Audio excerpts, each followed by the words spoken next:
আসসালামু আলাইকুম সুপ্রিয় শিক্ষার্থীরা, আমি আব্দুল হালিম আছি আপনাদের সাথে। আজকে আমি আলোচনা করব সাবজেক্ট ভার্ব এগ্রিমেন্টের রোল নাম্বার 4 নিয়ে। রোল 4-এ যাওয়ার আগে আমরা একটু দেখি যে এখানে দুটি এক্সাম্পল লেখা আছে, এক্সাম্পলটা নিয়ে একটু আলোচনা করি। দ্য রিচ ইজ অথবা আর নট অলওয়েজ হ্যাপি। এখানে ইজ এবং আর এর মধ্যে কোনটি হবে? বি নাম্বার উদাহরণে আছে দ্য ব্রেভ ডিজার্ভ অথবা ডিজার্ভস দ্য ফেয়ার। এখানে ডিজার্ভ হবে না ডিজার্ভস হবে? তো খেয়াল করি যে এইখানে আমরা জানি এটা যে একটা সেন্টেন্সের ভার্ব সবসময় তার সাবজেক্ট অনুযায়ী হয়, সাবজেক্টের কোন পার্সন নাম্বার এবং টেন্স অনুযায়ী হয়। তো এই এখানে সাবজেক্ট যেটা আছে সেটা হচ্ছে দ্য রিচ। তো রিচ সাধারণত একটা অ্যাজেক্টিভ, এবং আমরা এটাও জানি যে অ্যাজেক্টিভ কখনোই কোনো ভার্বের সাবজেক্ট বা অবজেক্ট হতে পারে না। তাহলে এখানে রিচটা কিভাবে আসলো? তো এইটাই হচ্ছে নিয়ম যে কোনো অ্যাজেক্টিভের পূর্বে, অ্যাজেক্টিভ বলতে adjective of quality, adjective of কোয়ালিটির আগে যদি দা থাকে, অর্থাৎ দা প্লাস অ্যাজেক্টিভ এভাবে আমরা লিখতে পারি, তাহলে সেটি আর অ্যাজেক্টিভ থাকে না, প্লুরাল কমন নাউন হয়ে যায়। কি হয়ে যায়? Plural common noun. অর্থাৎ সেটা আর অ্যাজেক্টিভ থাকে না, সেটি প্লুরাল কমন নাউন হয়ে যায়, কমন নাউন হয়ে যায়।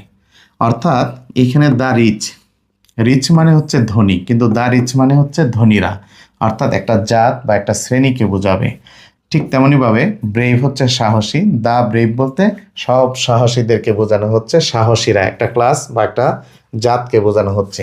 ঠিক তেমনইভাবে এরকম যত অ্যাজেক্টিভ আছে দুনিয়ার সকল অ্যাজেক্টিভের সাথে, স্পেশালি অ্যাজেক্টিভ অফ কোয়ালিটি যেগুলো আছে, সেই অ্যাজেক্টিভের সাথে দা বসালে সেটা কি হয়ে যাবে? প্লুরাল কমন নাউন হয়ে যাবে। যেমন লেজি হচ্ছে একটা অ্যাজেক্টিভ, এই লেজির আগে আপনি যদি দা বসান তাহলে হচ্ছে দা লেজি বলতে হবে, অলসেরা বোঝাবে। লেজি মানে অলস, দা লেজি হচ্ছে অলসেরা। ঠিক তেমনইভাবে গুড, গুড হচ্ছে ভালো, কিন্তু যদি এই গুডের আগে দা বসায় তাহলে সেটি হয়ে যাবে ভালো রা। ঠিক তেমনইভাবে এজুকেটেড একটা অ্যাজেক্টিভ। তো এজুকেটেড মানে কি? শিক্ষিত।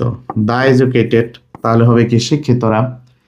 পায়াস, পায়াস হচ্ছে ধার্মিক, দা পায়াস হচ্ছে ধার্মিকেরা। ঠিক তেমনইভাবে ওয়াইজ, ওয়াইজ হচ্ছে জ্ঞানী, এটা একটা অ্যাজেক্টিভ, দা ওয়াইজ হচ্ছে জ্ঞানীরা। ঠিক তেমনইভাবে আছে কি? পুর হচ্ছে একটা অ্যাজেক্টিভ, দা পুর মানে হচ্ছে গরিবেরা, পুর মানে গরিব, দা পুর মানে গরিবেরা। অর্থাৎ যত অ্যাজেক্টিভ আছে দুনিয়াতে, সকল অ্যাজেক্টিভের পূর্বে যদি আপনি এমনও বলতে পারেন, যেমন হচ্ছে স্মল, স্মল মানে হচ্ছে ছোট, দা স্মল মানে হচ্ছে ছোটরা, এরকমভাবে বলা যায়। অর্থাৎ দুনিয়ার সকল অ্যাজেক্টিভের সাথে, স্পেশালি অ্যাজেক্টিভ অফ কোয়ালিটি, এই অ্যাজেক্টিভ অফ কোয়ালিটির আগে